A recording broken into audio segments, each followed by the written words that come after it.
What's good, peeps? Thank you for passing by the channel again. Remember, if you are new to this channel, don't forget to like, share, and subscribe. Not just to my channel, but to his channel as well. G-Man is in the building all the way here from Ireland. So do me a favor, please. He's come all the way here. The link to his channel is in my description. It's right there, just below this video. Go to that, hit subscribe. We are trying to get his channel to 15,000 subscribers before the end of the year. Easy work, I say. Easy. For a man that puts as much effort as you do into your videos, easy work. Let's talk about Tyson Fury. Oh, let's talk about the Gypsy King, the lineal champion, the #1 heavyweight on the planet, the WBC champion. #1 heavyweight for you before we get into it? Between him and Usyk, Okay. take a pick. Okay, 1A, 1B. 1A, 1B. 1A, 1B, yeah. When I say Tyson Fury, what's the first thing that comes to mind? Greed. Ooh, that's changed a lot over the years. Now it's greed. It is that, Greed. isn't it? It now? is that. It's greed. It's as simple as that. It's the greed. Do you blame him? The most dangerous sport on the planet. Do you not want to get paid as much? Do you not want to get paid as much as you can for the easiest amount of work? Like if it was you, G-Man, and I was on, whatever job you do, and someone's going to say, okay, I'm going to pay you 100 times more, and it's 100 times as physically demanding. It's a hard one. It's a hard one there. But at the same time, I'm someone who, if you're going to make extraordinary claims, you got to back them up. Like what? Saying you're the greatest heavyweight of all time. Yeah. 6 world title fights, 3 of them against the same guy. Contrast that to Muhammad Ali and Lennox Lewis. Can't. Who? Evander Holyfield, you can't. Larry Holmes, you can't. Right? You can't. So for me, you're going to make them claims and you're going to say it's not about money, but you're not going to fight Alexander Usyk for undisputed, which is legacy affirmed, because there hasn't been a champion since Lewis, none in the 4-belt era. Okay, that fight's not happening. Are you going to fight the next available contender, Frank Sanchez and Arslanbek Makhmudov? No, you're going to fight Francis Ngannou. And I've heard people like Spencer Oliver say, well, why should he? They don't bring any money. Well, he wasn't saying that when he was fighting Tom Schwartz and selling that as a world title fight on pay-per-view. I mean, Tom Schwartz, no one knew about him. And, Frank Sanchez, Arslanbek Makhmudov are way better than he ever was. Yeah, I agree 100%. I was only playing devil's advocate with you there because you guys know my feelings. You guys know my feelings about this situation. I have no problem with Tyson Fury getting his money. I've gone from hating that to accepting it. My issue is if you are going to do that, then vacate the belt. It's pretty easy. It's almost a case of, look, calling Mr. Mauricio Sulaiman saying, you know what? I've done what I could do. I just want to have fun challenges now. I almost want to have exhibition fights like what Floyd Mayweather's doing, retired. And that's what I want to do going forward. I don't really want to have mandatories and next man up. And that's okay. Yeah. Then it's okay. And then we move on. And yes, whoever is the next man up won't be as sexy as Tyson Fury in terms of the name and how good he is on the mic. But we'll have a heavyweight champion and he's going to fight the next man up. Exactly. If Fury said, I don't want the responsibility that comes with being champion. I want to make the money. I want these fights. I want these kind of gimmicky fights. That's the path I want to go down. Give up the belt. Don't hold the division up. You go and you do what you like. You got 100% my support in that.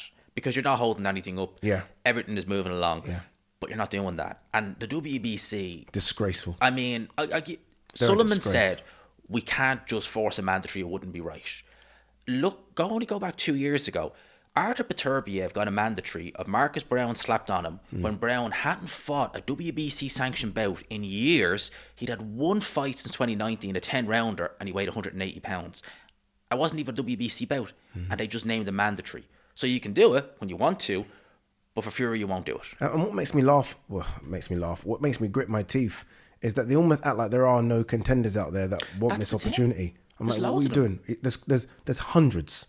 There's hundreds of them. Like the heavyweight division is full of fighters that would easily fight Tyson Fury. And don't act like they're all greedy. Bullshit. No. They're not all greedy. Some of them just want an opportunity to fight you.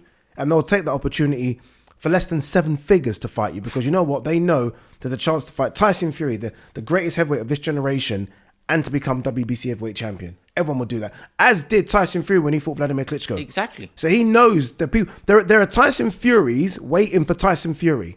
But I almost forget that Tyson Fury's almost forgot what it was like when he was coming up. Tyson Fury was just obsessed with Klitschko. He went into the Lions Den, and it was a great display. It might not have been the most fan-friendly fight, but it was a great display. Yeah. He went in full of confidence. He was the hungry contender. You look at Frank Sanchez, and he is screaming for Tyson Fury. He's begging for that fight. Yeah, screaming. To be fair, even with Frank Sanchez, I like Frank, but he's done bullshit this year. He fought one guy, and that guy had like 10 defeats or some crap like that. Frank Sanchez is Stay frustrating. busy. He beat FA Jag, but the Battle of the Undefeated, and he won it well. He thought that was going to be. Yeah. And it's like, mate, you've gone and done it. You've stagnated. Don't do that. Yeah, he stagnated. But yeah, look, I'm super disappointed with Tyson Fury. I really am. First of all, and there's just so much. And look, he might be a bit bipolar. We all are to an extent. But there's so much talk of, I don't care about money. I'll do it for free. Now it's all about money. Now everything is about money. And he's openly admitted this now. Yeah. I just want money. And I'm like, dude, the bailiffs are not at your fucking door. That's the thing. You know what I mean? You're very wealthy now. Like since the second Wilder fight, you've been making shitloads of money every single fight. Tyson Fury was a wealthy man even before he fought Klitschko. Yeah. Now he's just, his kids are set for life. Yeah, How much more wealth do you now. need? Yeah, you've got a Netflix series which is by all intents and purposes doing great numbers. I'm sure the WWE would be chomping at the bit to get you back on. Like, God knows how much you made for that. Honestly, how many books has he got out now? Loads. 3 books, all fucking bestsellers. Like, I'm desperate. You know what it is as well about this? After watching Usyk against, maybe not Usyk against Dubois, but after watching Usyk against AJ, I remember thinking, fuck me, Usyk could cause him massive problems. I'm desperate to see that fight. Like, I want to see it's quite rare, where we actually get undisputed, which is our guaranteed number 1 versus number 2. Yeah. Like, we got it with Spence Crawford, but sometimes it doesn't work out like that because look at Kambosos Haney. No one ever thought that's number 1 versus number 2. So Crawford this is Dongo. genuinely, there you go. This is genuinely number 1 versus number 2, and I want to see it. And I'm sorry, I know I don't have all the facts, but I know, and I'm sure you guys know as well, the reason that fight didn't happen is not because of Alexander Usyk. Nope. You know it isn't. The reason that fight didn't happen is because of Tyson Fury. Alexander Usyk has a history of I'll fight anyone, anywhere. Yeah. He fights them in their backyard. If anything, if Usyk wanted to fight you at home, he'd be saying, hang on a minute, I don't know if I even want that. I don't think I'd actually rather do whatever. Yeah. But Usyk doesn't have a history of it. Tyson Fury, when he wants to get a fight made, he gets it made. When he doesn't, you see what happens. There's you have this deadline, you have this. The Ngannou fight, done. Just like that. Just like Tyson Fury's last 3 fights will be Dillian White, Derek Chisora, and Francis Ngannou. It's not good enough. I'm sorry. I'm fucking sorry. You can't say you're the greatest heavyweight of all time when that is your last 3 fights. Yeah, you just can't. And you know, the thing that really upsets me, more than I'm upset right now, but really upsets me, is that Tyson Fury, legitimately, I think, could be one of the greatest heavyweights of all time. I look at him and I think, fuck me, this guy there's something about him. I don't know what it is. His body shape's just a disgrace, but he has... The talent is oh my God, dude. He has talent to burn. And the will to win. Like, the way he gets knocked down and gets up. So I'm like, the thing. I know, people might say, Addy, be careful here because you're an AJ fan. I know he can beat Usyk. I know he can beat AJ. He can. He can. I know he can beat Joyce. I know he can beat Zhang. I know he can beat... I know he can beat all of them. And I just want him to, when it's all said and done, and he's retiring with his 7 kids, his wife just gave birth again. Yeah. Congratulations to her. I want him to look at that resume and think, all right, that resume can compete with Evander Holyfield and Lennox Lewis. Ali's a different conversation, and Larry Holmes. Right now, it's so far away from them, he can't even make an argument. But he could fill his boots in the next 2.5 years with all of those guys I just mentioned. That's it. Like, I mean, it's there. You can turn around and say, and the heavyweight division is good. It's not like you can turn around and say, well, Klitschko fought everyone, but they were weak. This is good heavyweight division. This is a really good division. If you're going and you're taking the scalp of Vacate, Jalalov, Frank Sanchez, Martin Bacoli. These are Olympic gold medalists. These are good fighters. Very good fighters. Who, if they were around in Klitschko's time, I mean, they'd be the next best contender because they'd be beating everyone. Agreed. And he's got the opportunity to do that.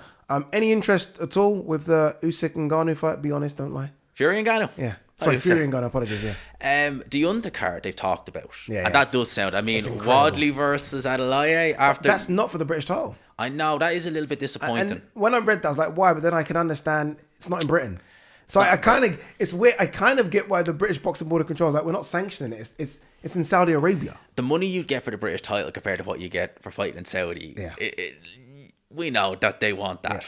They want 100%, 100%. Bacoli versus Takam?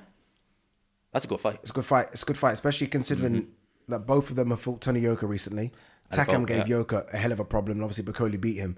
And Takam is probably the best heavyweight gatekeeper there's ever been. It's just incredible. Honestly, it's incredible. Like, if you think you've got a good prospect, roll up Takam. Because Takam will come in shape all the time. I've never seen Takam out of shape. No. ever. And Takam is 41, 42 now. I think he's older than Maybe a that. bit older than that. Always in great shape. Great chin. Good fighter. Didn't Joshua say like his strength was unreal He for says, someone who's so small? He says he was a ball. Yeah, for someone who's so small. Yeah, because he's so small and compact. Big, thick legs as well. So that's that one. Joseph Parker's on the card as well. Just Parker's on the card. Yeah. Parker I find very hard to take serious as a contender. If you are a contender and you want to be the best, you're not going to be best friends with one of the champions. I said this in the video. I said all this fucking high five and shit you're doing with Tyson Fury, you've already pretty much said, okay, I'm not fighting him then. Yeah. And I can't take that. There was a time when Joseph Parker for me was a top 10 heavyweight. I don't know anymore. I like the Andy Lee link up. I just don't like the link up with Fury. I think Carlos Takam put the fear of God into Joseph Parker. Even though Joseph Parker won that fight, he was never as ferocious after he fought Takam. Yeah. A bit ferocious against Chisora second time round, I thought. When he really hurt Chisora a few times. He really did, but Yeah. Chisora was done. Yeah. I mean, Chisora has not. You're right. Well, I'm saying Chisora like Chisora is a top 10 guy. Chisora was done, and the fight against Joe Joyce has taken a lot out of him as well. Yeah, Like, that was a beating. That was a heavy beating. It was a beating. Horrible beating. So maybe he knows where he is. Maybe he knows, I'm not going to get a world title fight, and he's probably not going to. No. I'm going to just be in and around those guys. Maybe we do see eventually, sometime down the line, a Michael Hunter fight. We've always wanted that. Oh, we'd love that. We've always wanted that. But yeah, I'm interested. I have to be honest with you, I'm so interested in Fury and Ngannou. Just because I know if Ngannou clips him, then this could be the greatest upset we've ever seen in the history of the sport. But it won't happen. But I'm interested in the card. I think it's going to look incredible. I think I'm out there, so that's probably why I'm trying to sell it for you now. But yeah. Well, an all heavyweight card is good. Yeah. An all heavyweight card, and Is that what it is?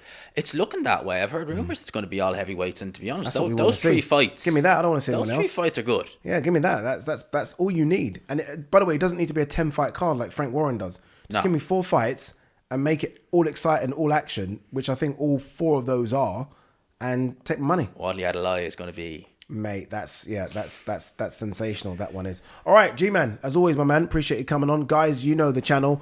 Subscribe to my channel, please. I need the help. Subscribe to his channel as well. He's trying to get to 15,000 subscribers, and we need to help him get there. The link to his channel is in the description. See you on the next one.